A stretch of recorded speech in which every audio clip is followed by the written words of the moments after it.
Welcome to the Contrarians, where we are right and you are wrong. I'm Julio. And I'm Alex. Here on the show, we rage against the Rotten Tomatoes machine.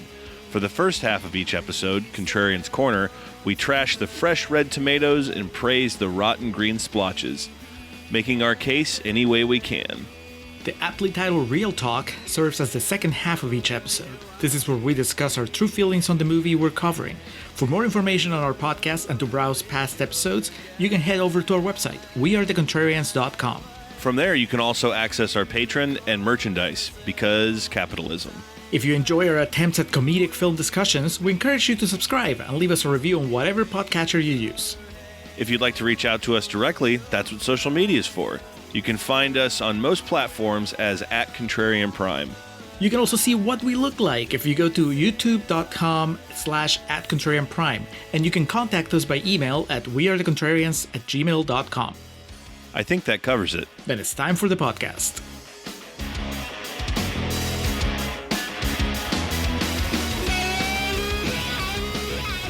And we are recording for Contrarians Corner for 3 from Hell. Grammatically incorrect, just by the way. You never start a sentence or a title with the number 3. You have to spell it out. But Rob Zombie does not play by mere mortal rules. We are here today to conclude the trilogy, the Rob Zombie trilogy. We have not properly covered House of a Thousand Corpses or Devil's Rejects on this show. But I feel, have talked about them enough that they are at least tangentially in Contrarian's lore. Would you agree?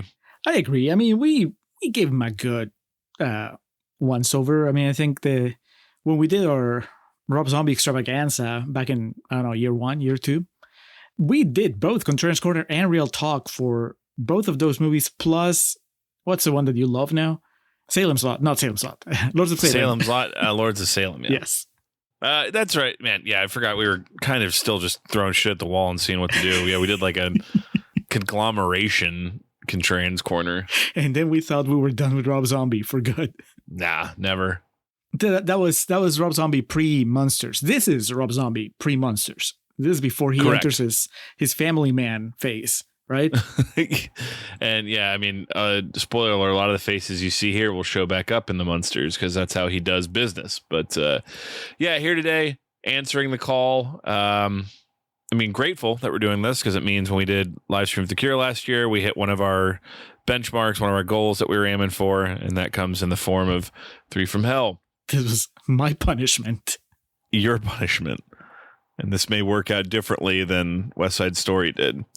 Very limited theatrical engagement. I believe it was a Fathom event that they did for a few days. And also, I think some theaters ran a double feature with Devil's Rejects and this back-to-back. But it was theatrically limited because if I remember correctly, it was a Shudder original. It may have been the first Shudder original, but it was straight to the Shudder streaming service. Probably for the best. I can't imagine this would have done the box office numbers of its previous 2. Well, but it probably cost like a third of what the previous 2 beat cost, me. I was right? about to say, to its credit, yes, it had a budget of $3 million. Well, I believe House of a Thousand Corpses and Devil's Rejects both were somewhere in the 7 to 8 range.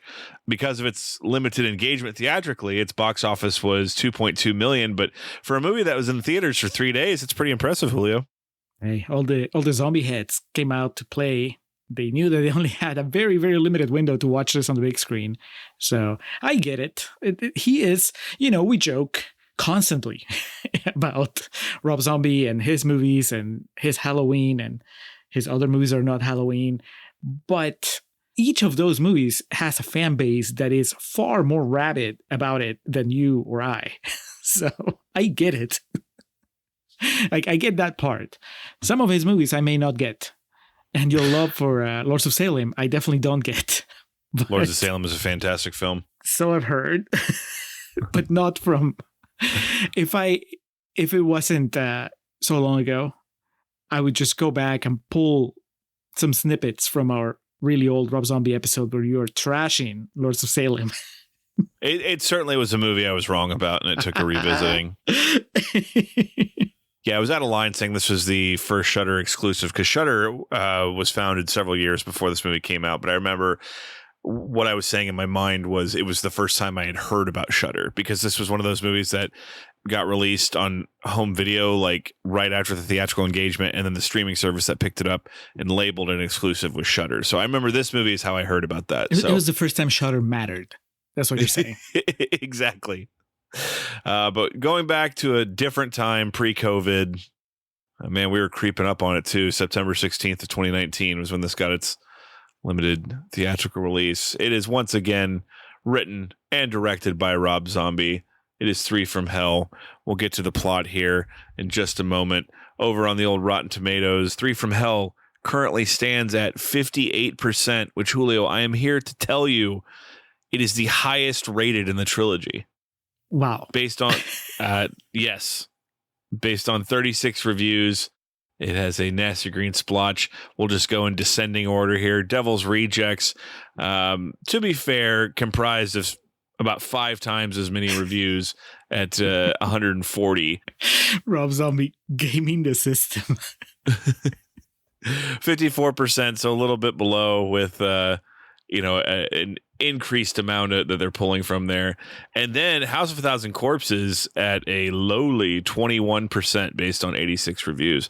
So he cracked the code, Alex. He figured out if you just do a limited release in 3 days and don't screen it for critics, you're probably going to get very few Rotten Tomatoes reviews.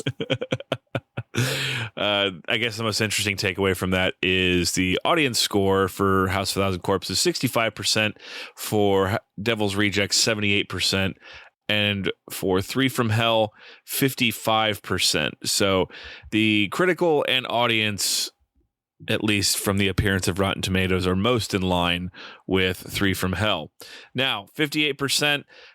We haven't done one of our gray area episodes in quite a while with our patron takeover and, some things happening in that way.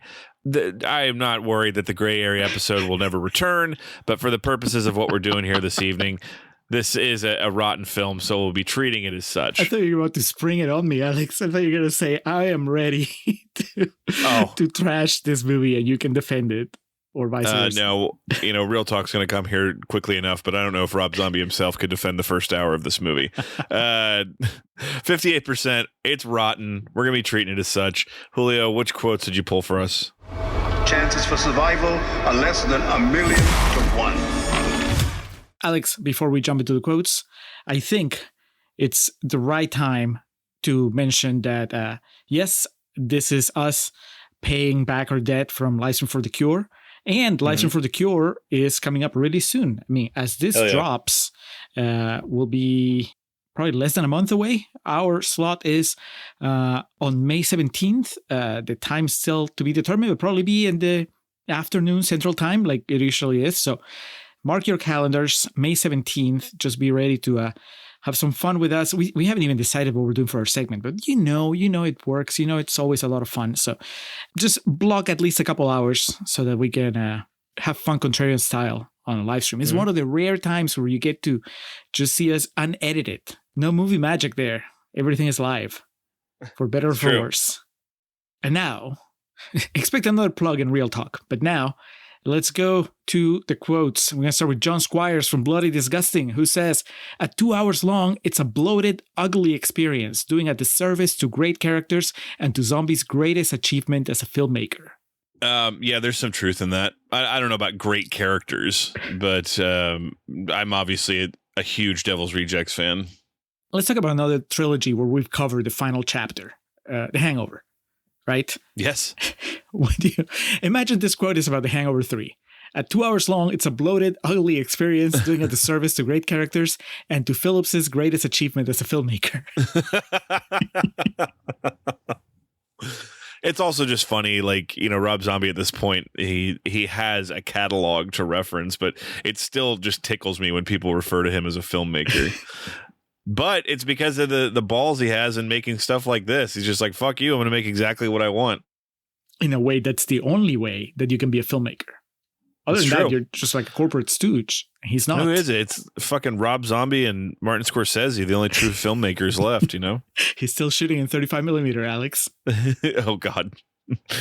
And also, okay, so obviously they're referencing Devil's Rejects as his greatest achievement, right? Mm-hmm. Do you agree with that? Or has your love for Lords of Salem made it to where that is what you would consider Rob Zombie's greatest achievement?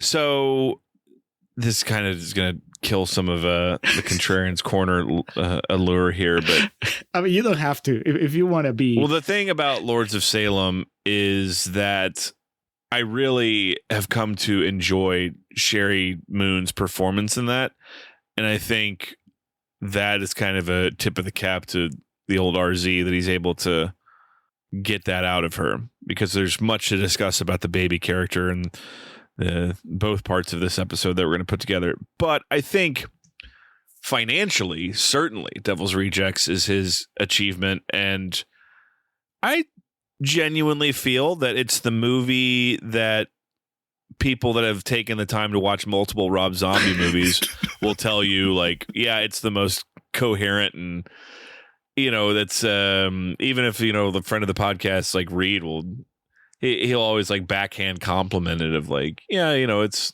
his best put together film. But it also has Diamond Dallas Page, professional wrestling Hall of Famer, and it also has one of the like kind of defining horror moments of its generation, where that gal runs out into the street screaming for help and gets hit by that fucking semi. That's a pretty like, a lot of modern lists of like shocking horror moments. That's going to be on there. I don't know, man. It shocked me more when it happened in Mean Girls. Well, touche. Anyway, for the normies like me, obviously his Halloween is at the top of the mountain. Stop it. Let's move on to Rob Gonsalves from Rob's Movie Vault, who says, Zombie has gifts. He really does. And I'd rather see him using them with fresh material than repeating himself, which is what he did to some extent in 31 and also here. Have you seen 31, Alex? I own 31. Have you seen it, though? Yeah, yes. I've watched 31 a couple times. It'll come back up in the second half. Don't worry. Okay. Anyway, I think that filmmakers, once they establish their voice, I don't know if we've made this point before, there is some repetition. Mm-hmm. Because that's just, that's when it comes from the heart, when you're a real auteur, there are some themes that will always come up in your work. And I guess some audiences, some cinephiles in particular, people that watch a lot of movies, and they kind of start figuring out the patterns. But you know what? The regular audiences, they don't care. They're just along for the ride. So I think Rob might have lost the forest for the trees here. We're going to close with Soham Gadre from Film Inquiry, who says, no amount of freeze frames on Baby laughing maniacally or Otis one-liners can elevate the legacy of the Fireflies from being anything more than a headache. Man, this iconic trio, now there's four of them, really. But, the Fireflies, just a headache? That seems very dismissive, very reductive. Well, it's still a trio, because by the time they made up with Richard Brake, Captain Spaulding had already passed. Yeah, but when you say the Fireflies, I mean, I think you're past and present. In lore, yeah. Isn't there another one in House of 1,000 Corpses? Oh, dude, there's like a whole fucking family. You're thinking of Dr. Satan, like the. Okay. But yeah, and then like in Devil's Rejects, there's Mama and Tiny, and then Tyler Maine's in there for some fucking reason. Sabretooth. So, yeah. Big Sky, as he was known in his very short pro wrestling career. Well, I think that most people would tell you that the Fireflies are a little more than a headache. Maybe a migraine. There you go. They're just that potent. But those were the quotes. Alex, let's go into Contrarians Corner. The search for the fugitives known as the Devil's Rejects resulted in a violent clash with police. All right, so cards on the table. This is essentially two movies. So 2 for the price of 1. The Rob Zombie special. Exactly. It's a double feature. The movie about the Fireflies escaping prison, and then the second half of the movie is them attempting to escape the law and ending up in Mexico, where they run afoul of some locals. The film opens with several news reports about the Firefly family's murderous rampage. Through the reports, it's revealed that Baby, Sheri Moon, Otis, this is Bill Moseley, of course, and Captain Spaulding, sadly, at the end of his time, Sid Haig in this. I guess I don't know how much you knew about him. Did the visual of him kind of catch you by surprise at how, obviously kind of frail he was? We talked about this a while ago. I actually had to look it up just to make sure that my memory wasn't playing tricks on me, and we actually had done it on the show. One of the after hours years ago, when you first watched it, I guess, you told me about it, and that was one of the things I asked you. I was like, so is Sid Haig, because I knew that Sid Haig had died. Mm-hmm. And I was like, is he in the movie? Or like, is he... and you told me that he was there, but barely. And so when he showed up, I was like, oh, that's right. He's probably not going to make it out of prison. And I was right.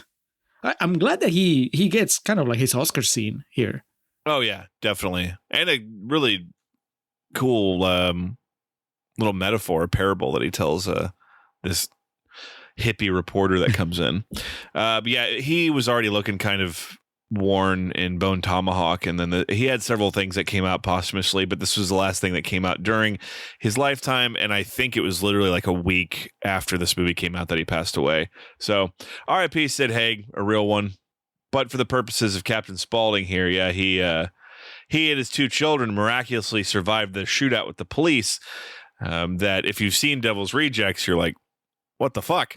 But it's, establishing here that we're not dealing with normal folks. They said they each got shot 20 times or some shit. But regardless, they survived. They're still getting it tried for their crimes. And they all three get sentenced to death row. The trial is widely covered nationwide and becomes something of celebrity, resulting in organization of protests that insist their innocence. A little bit of Mickey and Mallory action here, you know? Done right. With the grit that Natural Born Killers was missing. Numerous fanatics also adopt the chant, "Free the Three," claiming that their crimes were committed as means to fight against the system. I'm just going to start chanting "Free the Three" at WrestleMania in Vegas in a few weeks and see what happens. Despite this, all three are found guilty and sentenced to life in prison. In addition to the final verdict, Captain Spaulding is executed via lethal injection. No, it says they're all on death row at different points here. So that brings us up to speed. I was kind of curious I couldn't remember what the timetable of this was. So when they were apprehended, it was 1978, and this movie takes place 10 years after that. So it's 1988. To its credit, it feels more 70s than 80s, because they could have really camped it up by setting in the 80s. It almost felt like he forgot that it's supposed to be 1988, not 78, and didn't really dress anybody differently or change much about it. But, who am I to question Roberto Zombirelli? Big takeaways from this opening portion are they managed to work in the titles of the first two movies into the news report that said the trio known as the Devil's Rejects, and, their cascade of murders, which was described as the House of 1,000 Corpses crime scene. Just like, oh, Rob, you don't miss an opportunity, do you, brother? They were once visited by the Lords of Salem on Halloween. Our other big character that's introduced during this, aside from our three, the Fireflies here, the Devil's Rejects, Jeffrey Daniel Phillips, who plays the warden. Virgil Dallas Harper is his name. And since the release of this, he's become more well known as Herman Munster, as he played Herman in Rob Zombie's next film in 2022. We'll talk a little bit more about that in Real Talk. He also has a credit in Zodiac. So there you go. So he's been around for a while. He knows his way around grime and crime. Oh, yeah. I kind of spoiled it for myself, Alex, because I was like, do I know this guy from anything? Because I figured he would be in other Rob Zombie movies. So I saw that he was Herman. And then he has some shots in this movie. He's also in Lords of Salem. He's really good in that, too. I wouldn't remember. I remember Sheri Moon. I remember the tentacles. Who is it? Is it Bill Pullman? Who is it? The guy has his own side plot in that movie. Bill Pullman. It's not Bill Pullman. Who is it? Wishful thinking there, brother. Are you referring to Bruce Davidson? Bruce Davidson. Okay. Yeah. The poor man's Bill Pullman. Yes, that guy. You heard it here first, folks. Anyway, I looked him up on IMDb and I saw he was Herman Munster. And so then he has some shots in this movie where he's freaking out. And I'm like, holy shit, that's Herman Munster's face. Mainly, my main memory of whenever you've talked about the Munsters was a disappointment on my end when I learned that Bill Moseley didn't play Herman. Because I would have thought that was perfect, right? Like, I don't care if it fits the character or not. That's just like perfect for his trajectory. He sticks around with Rob Zombie for all these movies, and then they finally put him as the lead in a comedy. But no, so it's this guy, and I couldn't really comprehend it until I saw him in this movie, and I was like, he's a pretty nasty guy here, but he has those brief flashes where you can see how he just moving a few degrees over to the left or to the right, and then he becomes from a monster. It's perfect. So I get it now. I was wrong. Rob Zombie was right. And just to continue on the train of the legacy of 3 from Hell, it has a higher Rotten Tomato score than the Munsters does. But Richard Brake shows up in the Munsters as well. I think he plays Count Orlok, who he creates Herman Munster. He doesn't do too much creating in this, but he does show up as Otis's half brother, Winslow Foxworth Foxy Coltrane. And he shows up and helps Otis escape when he's basically out working on a chain gang. Now, in the process of this, Danny Trejo, who I assume you remembered, he was part of Devil's Rejects. I remember that. I do remember that he survived. In my mind, everybody dies at the end of Devil's Rejects. Well, what happens in Devil's Rejects is Danny Trejo and DDP, Diamond Dallas Page, are the bounty hunters that William Forsythe hires. And they go and capture the 3 of them and just beat the shit out of them. And they get paid, and that's basically their exit from the movie. So it's actually pretty awesome here when Bill Moseley looks at Danny Trejo and is like, "You remember me?" He's like, "No." Because it's Danny Trejo. It's just a job, brother. Not my problem. And he says, "I remember you and you will remember me." And he fucking kills Danny Trejo on national television, shoots him in the head. Setting in motion the second half of the movie. We have no idea, but that's really what Rob Zombie was doing here. It is. It's a fucking Bogart movie. I always liked Cagney better. He's a tough fucking little shit. So immediately we have to talk about, for the purposes of a film podcast, we get Rob Zombie putting, some of his film knowledge and perhaps like internal debates he's had with himself over the years, where we have Richard Brake and Bill Moseley arguing the merit of Cagney and Bogart, talking about who has the better library, who's the better actor. Do you think this is Rob Zombie throwing Richard Brake a bone? He's like, look, you're coming into this movie at a disadvantage because Bill Moseley and Sheri Moon, they've had 2 previous films to build goodwill, so to speak, from the audience. But you're coming in cold, and we have to. Even worse, you're replacing Sid Haig. So we need to take some drastic action to get the audience to like you. And how's your Cagney impression? How's your Bogart? Do you think that will do the trick? How do you rate his Bogart, Alex? Because Bill Moseley doesn't seem impressed. No, I enjoy this back and forth, though. And honestly, one of my favorite parts of this whole movie are the scenes where it's isolated to Richard Brake and Bill Moseley having back and forth. Because, they may not be standouts of films or genres that you specialize in or, you frequent, Julio. But Bill Moseley and Richard Brake both know what they're doing in front of a camera. You calling me a snob, Alex? I'm not, but just like, well, hold on. Richard Brake was in one of the Thor movies, so he was in Game of Thrones. That's like Lillian, my sister, and everyone who I have talked about Richard Brake to immediately references him from Game of Thrones. He had like a real character, right? He wasn't just like a one-off. He was one of the bad guys, one of this monsters. So the Night King. Okay, yeah, he killed babies. And that made him almost as bad as he is in this movie. He's a bad dude in this. They all are, though. That's the trick. That's the trick of the Devil's Rejects movie, and I think even more so this movie, because here the problem that I can see Rob Zombie having to face is, how do I deal with the absence of Spaulding with Sid Haig? He did what he could. He gave him a nice exit, a nice monologue at the beginning of the movie, but that's sort of the meta way of saying goodbye to the character and the actor. But you still have a full movie that's not going to have Captain Spaulding in it, right? And he was a third. And a bigger thing is Sid Haig provided he was the comedic relief character. Exactly. So what you can do is try to replace that, or you can just introduce an even nastier character than the other ones that we've had. And it's a genius move that he decided, fuck it, we are just going to say that they survived the end of the last one. Because once you get people to buy that, then you're in to buy anything else, right? So if you believe that they survived the shootout and they all got shot 20 times and then they were still like walking around a few months later going to their trial, then you can just buy that, well, there was this half brother that we hadn't even heard of, but he shows up for the third movie.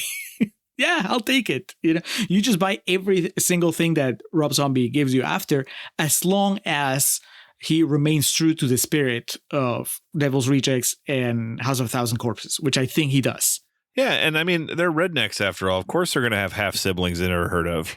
They just wander in and out of their lives. Yeah. I don't think that he ever sacrifices the nastiness of the Fireflies for the sake of making them a little more mainstream or more likable, right? Like that's no. My memories, very hazy memories of Devil's Rejects and House of a Thousand Corpses are just that these were pretty bad people. They're basically monsters. And yet, time and again, Rob Zombie somehow works his magic and you are caring for their fate by the time that you get to the end. And this was no different. Even more so in the second half, because I don't know about you, but I never doubted that they were going to be successful in springing Baby out of prison. I was like, they have to, because otherwise, what's the movie going to be about? Speaking of Baby, Sheri Moon, she unsuccessfully seeks parole as her mental state has further deteriorated since incarceration. During her parole hearing, Julio, there's a very timely reference to her wanting to be Snow White. And I don't think this will be the last time we mention Snow White in the year 2025 in some aspect of the podcast. But for the purposes of Sheri Moon Zombie here, I dare say this is her Oscar clip talking to the parole board about how well she is and how she deserves to be freed. And, you can save your judgment.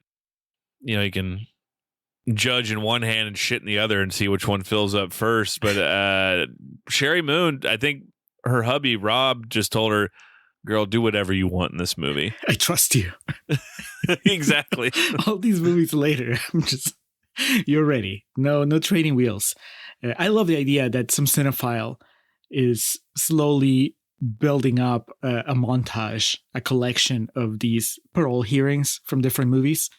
And so you're going to have the supercut where you follow up Morgan Freeman's parole hearing from Shawshank Redemption with Sheri Moon's parole hearing from Three from Hell. And it was like, yeah. I'm trying to think of like the scenario in which there would be a parole montage at the Oscars. Oh no, God forbid, I hope she and her husband both live long, prosperous lives, but this would be the in memoriam clip for Sheri Moon. She's like, I'm going to go and be with all the bunnies and the birds. And then it, freezes in black and white on her smiling. So is she ending the in memoriam or is she beginning the in memoriam? Like she would start it. She started, right? And then they cut from the parole hearing to, whoever's next. And then the song, Billie Eilish comes out and sings. And then at the end of the song, we get Sheri Moon again. But now it's no audio, but we see her when she's looking at the cat, the human cat that's dancing. Oh, yes. And she's like crying. Cinema. As the song hits the crescendo. Like Ari Aster's bawling in the crowd, standing and applauding. So I don't hear any shit from anybody saying that was too morbid of a joke, because we're talking about Three from Hell. Dude, no joke. Literally, I think in the next scene after what we're talking about, Bill Moseley cuts a woman's face off with a knife. So, and I mean that Leatherface style. He just carves her whole face off while she's still alive. Fortunately, we don't see the entire process, but we see her afterwards with her face hanging up next to her. So if we've been desensitized, it's Rob Zombie's fault.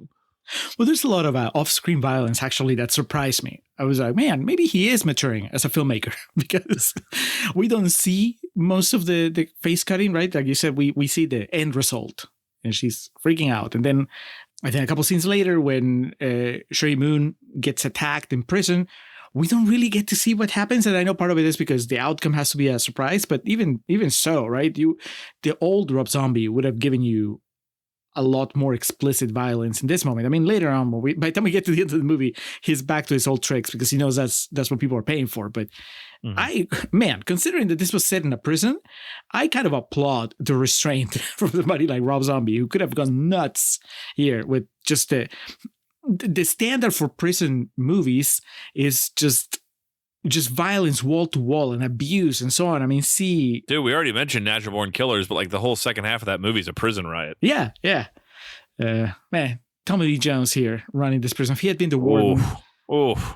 Don't tantalize me that way, man. That's like, no disrespect to Herman there, Jeff Daniel Phillips, but that's a whole different enchilada altogether.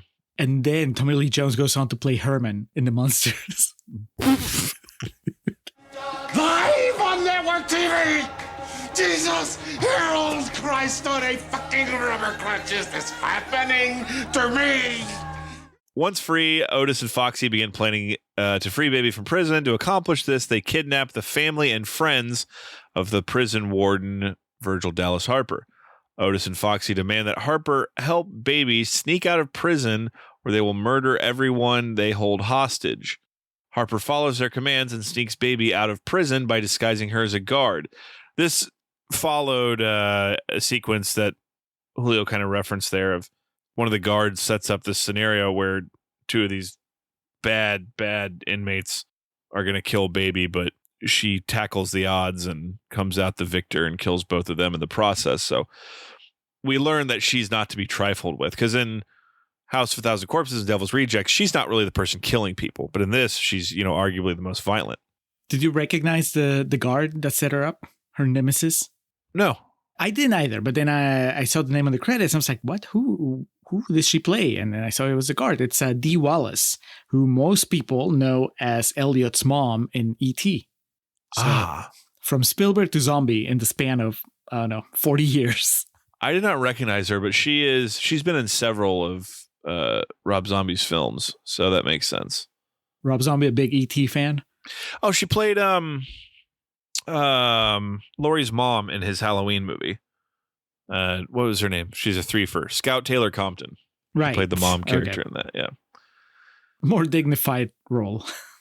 Slightly. However, once Baby is freed, Otis and Foxy decide to eliminate the loose ends and kill all the hostages as well as Harper.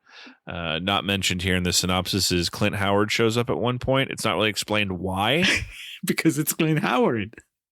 That's all the explanation I need, but he shows up as a clown and he's there to perform. Is this the best sequence in the movie, Alex? For one, like the surprise treat of getting Clint Howard. I didn't know. And at first I couldn't believe that was him. But then eventually the voice just gave it away. But then the dilemma, right? Like that is Otis, Bill Moseley says, I'm going to kill you unless you make me laugh. And so we have a few minutes of Clint Howard putting on a routine. He does the jokes. He does the dances. He throws confetti. And it's, there's slow motion. And it's like a wonderful little short film. These killers with their hostages, and then this clown somehow ends up there, and unsurprisingly, but also very entertainingly, it all goes badly for him. I loved it. I thought it was great. It was a nice break from all the other punishing violence that we'd been having, about this prisonscape. Yeah, and I think it also really went to stress how much of a badass the Virgil Dallas Harper character is, Jeff Daniel Phillips, in the sense of he literally has all of law enforcement at his disposal. And instead of trying to arrange like a SWAT situation or get a sniper with access, like a view into their house, he just grabs like a fucking 6-shooter and decides he's going to fight these guys on his own. Like a real man. I mean, it backfires because he inadvertently shoots his own wife. But, he tried. Yeah. I did laugh out loud that in his house he has like the Kramer painting. It's the huge portrait of himself. I thought that was actually quite funny. So they are united, the three from hell that is, but they're undecided on what to do. They have a layover at a hotel when they're just kind of, on the lam and no real plans as of yet. honestly my favorite scene in the whole movie, where Richard Brake and Otis, Bill Moseley, are playing Go Fish. Just a well shot, well acted piece of business that brings some much needed levity to the situation. Makes them relatable too. I mean, you just watch them commit these horrific acts to these somewhat innocent people. And so you need a moment to reconnect with what makes them human. And yeah, they're playing, but more importantly for me, the slight annoyance that Otis seems to have with Baby, like Bill Moseley and Sheri Moon, they're siblings. And so she gets on his nerves. Talk about relatable. Well, yeah, you know, you can love your sibling and still just they can get under your skin, especially when you haven't seen them in a while and they've developed new quirks. And so he comments on it. He's like, she's not the same. 10 years in prison have exacerbated her more manic pixie dream girl tendencies, apparently. And I was like, man, that's awesome. I was like, please don't tell me, though, that this is going to be what drives the second half of the movie, because I really don't need the Fireflies to break up, right? I didn't want the second half of the movie to be about them having so much infighting that end up going their separate ways, or even worse, turning on each other.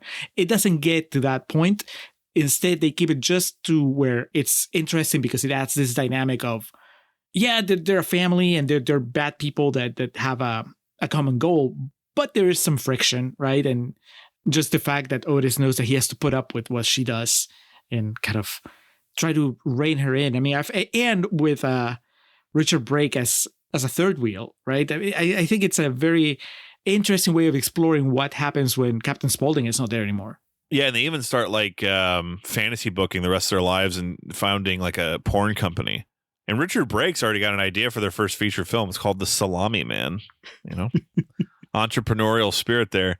Again, something laugh out loud. They're watching the news together, and there's the news break about the escape trio, and they show Richard Brake's mugshot, and he has a shirt on that says "Disco sucks." I laughed out loud at that. He mentions that he hates that picture of himself. How do you feel about Sheri Moon with a sombrero and a mustache?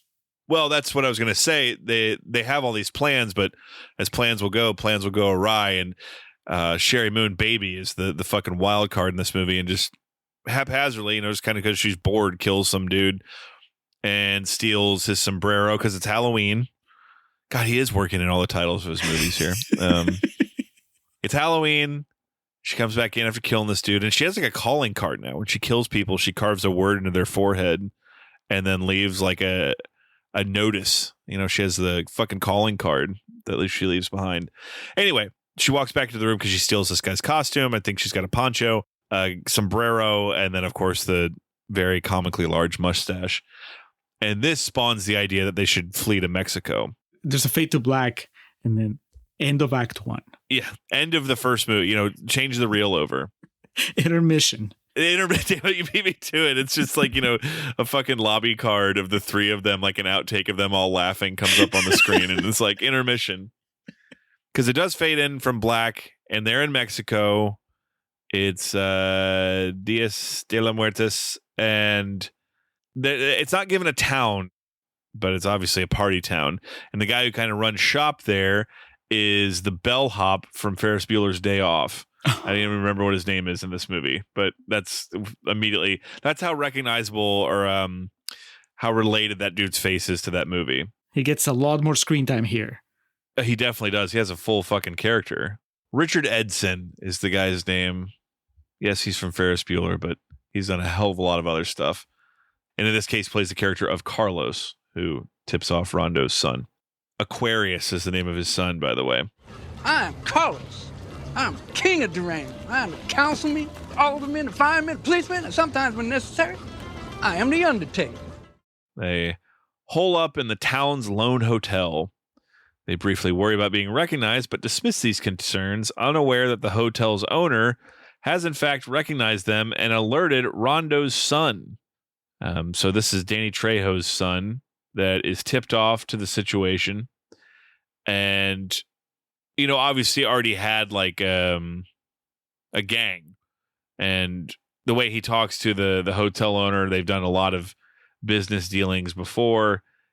He doesn't seem like a good dude, though. Emilio Rivera plays the character here, who Sons of Anarchy, I think he was in. Do you recognize him from anything else? No, him I didn't recognize. I was blown away by somebody else that shows up in a little bit. He has a very lengthy filmography. Emilio Rivera, that is. The owner keeps them occupied with both the celebration and local prostitutes. That would work on me. While Aquarius heads out to the location with several henchmen in tow. So the night is just it's a literal fiesta. Yep. And I'm assuming who you were going to reference there, Julio, someone you recognize is someone we recently just talked about. Yep. But he's doing exactly what you asked of him to do when we discussed in I already forgot the name of the movie. Strange Darling. Yeah. He's not a cop in this situation. No, he is what is he besides a knife thrower? I guess we don't know. He's just a dude that likes a party. I mean, he's in the gang that shows back up there. But yeah, he's Stephen Michael Quezada, thank you. He's got the skull, the candy skull face paint and everything on. He's one of the participants in a knife throwing contest that Baby comes out and wins all the money and, schools everybody in the situation. Were you surprised that didn't end badly? I was waiting. It's so tense, man. That is it. The second half plays at a very different register than the first half because, like I said, the first half there was never suspense, as saying, "Oh, I wonder if something's gonna go bad." I never second guessed what the outcome was going to be. I was like, they're gonna kill everybody that's in their way. They're gonna rescue Baby, and then they're gonna go off into the sunset. And so the first half is just about having fun with them, or at least being entertained by the violence, right? If you find that thrilling, then that's what it's about. But the second half, that's what at least I didn't know what was going to happen, right? Because they're in a foreign land now, and we know they established very early on that we have Danny Trejo's son and his people coming to kill them. So that's the Hitchcock thing, right? Like you put the bomb under the table and then you just sit back and wait to see what happens with the characters. And so we have that set up. And then we have the subplot about Baby's increasingly reckless behavior. And so I was thinking, is she about to start some shit with these guys? She gonna humiliate them by beating them at the knife throwing competition? But instead, no, she gets a round of applause and then she's dancing. I was like, okay, so we're still having a good time. I was on the edge of my seat, though. Yeah, it really does separate the first half from the second because they're really not interested in messing with people or killing people, at least at this point. They're just kind of interested in laying low and, shacking up with the what the local scene has to offer, which they certainly partake in. We get a brief music video for really no reason, but I'm not complaining. It just shows, I think it's meant to express how much fun the evening became, be it drugs, alcohol, or fornication. We get like a kaleidoscope view. It's like, why not, man? Rob's he's pulling it out and showing how long it is in this one. I'm telling you, man. Just like when he told Sheri Moon, I trust you. He told the cast, trust me. Trust me. The following morning, Baby bonds with a local worker, Sebastian, who notices Aquarius's arrival. He warns Baby of the danger before running off to warn Otis. So yeah, these vans pull up and a bunch of pissed off luchadors get out, man. I mean, for me, this is awesome. Like luchadors in a suit, that's always like a killer look. That's a famous of like the luchador, the Mexican wrestling culture. Find like old magazine covers with Blue Demon or El Santo, Mil Mascaras, just in their masks, but with suits on. It looks fucking awesome. Were you disappointed, though, that they didn't employ any wrestling moves? It was all guns? I mean, a little bit. I could have done with, flying head scissors or two, but, you got to take what you can get. Rob Zombie only makes movies for one person. And, when we're basking in his glory, we have to just accept what he gives us. My favorite moment in this calm before the storm is that the next morning, I think it's the next morning. Yeah, they're in post-sex glow, Richard Brake and his girl, and they're watching The Hunchback of Notre Dame, like the old Lon Chaney version. Yeah, the Lon Chaney, yeah. Yeah, and Brake goes on and talks about it, and it's just, I'm like, oh, that's right. They really wanted to establish that he's a cinephile, right? Yeah. It kind of highlights every time in the movie that he's made a movie reference. It's funny because back when they were taking the hostages at the at Herman Munster's house, Otis was watching TV, and it was the Three Stooges. And I think that kind of tells you their very individual tastes, right? Break is more about the classics, the movies, and Otis is a simpler man. He's just about the silly comedy of Moe, Curly, and Larry. I think, was it Wolfman? Is that what they call him? You and I would probably square off with him more at the bar than Otis. We'd have more to talk about with Richard Brake. Yes. Just throwing quotes back and forth, and then Otis eventually would get tired and kill one of us. Doing shots while doing the one of us from Freaks, you know. Free the three. Free the three. There you go. During this, it's important to call out Sheri Moon puts Indigada de Vida on the record player and blasts it. So we're getting, intense violence. Also, she's wearing a headdress. All-time banger, and thank you. When they left the warden's house earlier, she stole a Native American headdress and a bow and arrow. So she decided to put on this headdress, and then she now is a master archer as she starts picking these motherfuckers off, man, one by one. I want that action figure. The Sheri Moon with headdress and bow and arrow. He warns Otis, but just then Aquarius's men break in. Otis and Sebastian hold off the attackers until Foxy arrives to rescue them both. Otis separates from them, managing to successfully find the hotel owner and kill him. Yeah, Richard Edson. He tries to barter a deal, but it doesn't work out for him. He goes really hard for that Embry in that final scene. He certainly does. Baby manages to kill several of Aquarius's men using a bow and arrow she took from Harper's house. Eventually, Foxy and Baby are outmatched by Aquarius and taken prisoner.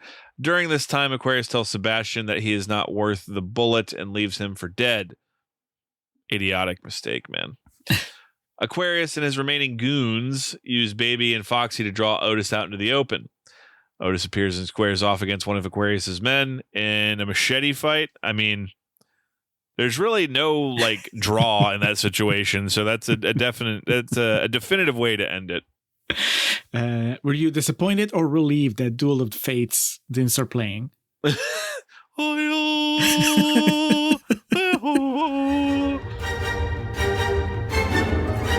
Watch these assholes. I'll handle this.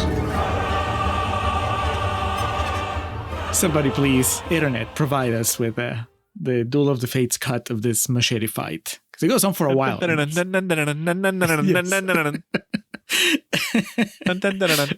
That's how the commercial ended. It would be, and then I can't remember what the line that ended the trailer, like the TV spot, would be, and then it would go, and then said theaters this Friday. It was something like that. And I'm not talking about Star Wars. I'm talking about the advertising campaign for 3 from Hell. Man, I thought I had quotes. There's one. I think it's a Baby when they first arrive at Mexico. She says, "One thing I'm not afraid of is monsters." And then she winks at the camera. So maybe that's the last line before.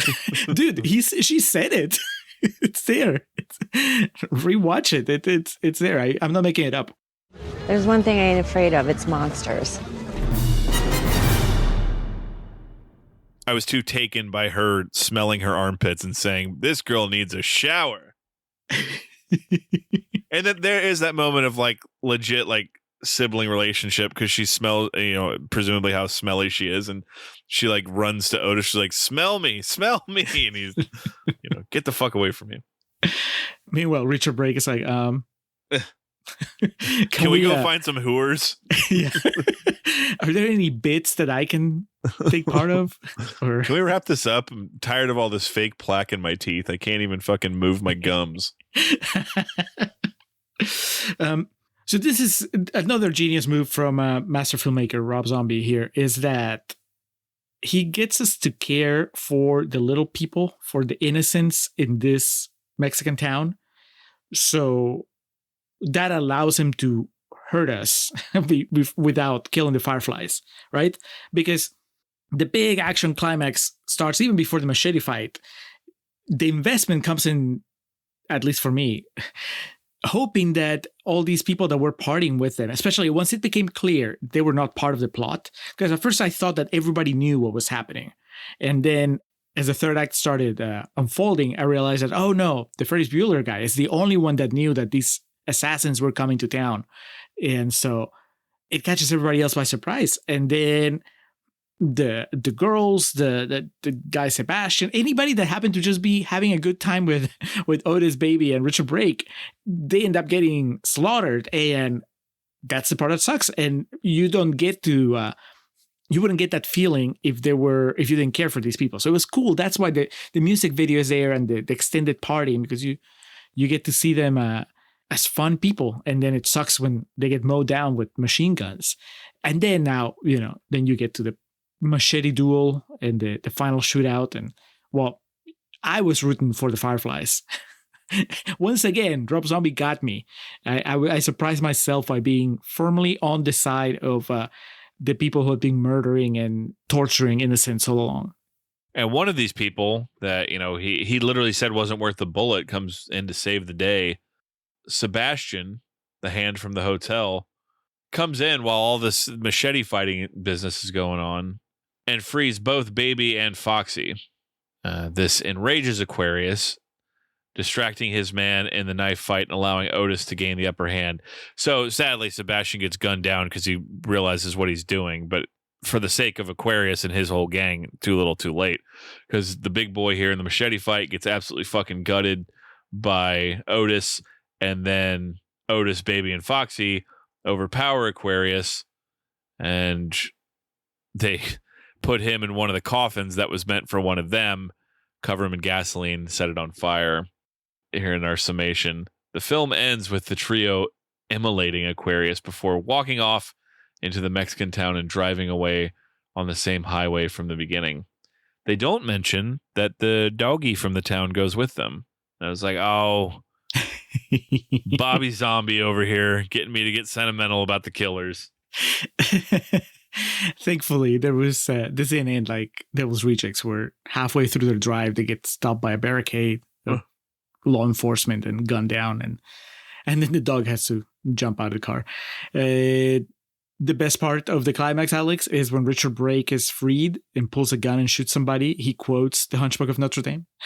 Just for the final bit of him being a film nerd is that he goes, "Sanctuary." And of course, to anybody that doesn't know he's quoting The Hunchback of Notre Dame, if they hadn't established that a few scenes earlier, then it wouldn't make sense. But for us, it makes sense. The guy that got shot, he was probably wondering what the fuck was happening. But he went down confused. Yes. The film ends playing Terry Reid's Faith to Arise, which I actually do really love that song. So Zombie's 2 for 2 in that category then. You got Freebird and then you got Faith to Arise here. It's from the 70s. So yeah, it'd be time accurate and whatnot. But yeah, I really do enjoy that song. It's a much happier ending. I mean, that seems like an obvious thing to say, but this is kind of like the alternate universe where they survive, where they didn't get ambushed at the end of Devil's Rejects and they just drive off. And I believe that they're changed people, that they're heading off into a non-violent existence. That's it, right? They got it out of their system. They escaped the law and now they're just going to go, I don't know, open their own business in a different country. That those shots in black and white of them smiling and relaxing, it's just they don't have the turmoil and the hatred from previous moments in this franchise. I think we're sending them off to a happy ending, and then we finally get the cast list, the credits, and Sheri Moon Zombie gets top billing. Damn it. You got there before I could get there, man. I was going to say the final twist of the movie, Rob Zombie, he shows us where his priorities are, but also where his appreciation lies for the true MVP of this trilogy. What does it say? He knows where his bread is buttered. Yes. Bill Moseley knows too. He's like, sure, man. We're bros. I get it. And Richard Breaker is like, what the fuck? Do I get paid now? Yeah. Sid Haig gets the last one, right? Yeah, I believe it's, with Danny Trejo and Sid Haig. Yeah. He didn't get a Vaya con Dios, but still. Yeah, because he was still alive when the movie came out. Oh, that's right. Yeah. We're like, hey, what are you trying to say? Yeah. Well, that concludes the House of 1,000 Corpses, Devil's Rejects, 3 from Hell trilogy. I guess what would you actually call it? The Firefly trilogy? The FCU? Yeah, I guess it. Because it's not... They call it, at some point, they say the Cult of the Devil's Rejects, right? But they're mostly known as the Firefly family. I guess. You just call it Rob Zombie's trilogy, because I don't know how many more... he's not going to do another Halloween. Sadly. I don't know. How many more monsters can he crank out? This is true. Whatever the case, it was a fitting ending, I guess, to the Firefly trilogy. I think that we have a lot to discuss in Real Talk. My last note was LMAO, she gets first billing, all caps.